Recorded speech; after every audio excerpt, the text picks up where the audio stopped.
నా inspiration actor వచ్చి junior NTR. So junior NTR ఏమో నాకు ఒక మంచి కాంప్లిమెంట్ ఇచ్చారు, చాలా బాగా చేసావురా అన్నారు. So he's very close to me and like హార్ట్లో చాలా క్లోజ్ నాకు. బికాజ్ ఆయన ఇన్స్పిరేషన్ వచ్చిన తర్వాత ఎంత కష్టపడాలి, బికాజ్ ఐఎమ్ నథింగ్.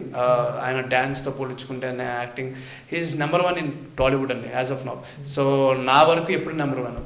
అండ్ ఎందుకంటే యాక్టింగ్ కానీ, డ్యాన్స్ కానీ, మోడ్యులేషన్ కానీ, డిక్షన్ కానీ, క్యారెక్టరైజేషన్ కానీ, so each and every movie అని చాలా పర్టికులర్గా ఉంటుంది. సో ఎనీ డైరెక్టర్ ఆయన సీన్ చేస్తుంటే కట్ చెప్పడానికి వద్దులే అన్న టైప్లో ఉంటారు. So he's the best actor అండి. సో ఆయన ఇన్స్పిరేషన్ తీసుకునే నేను లైక్ ఇంకా బాగా చేయాలి, డ్యాన్స్ ఇంకా బాగా చేయాలి, ఇంకా యాక్టింగ్ చేయాలి అని అనుకుంటున్నాను.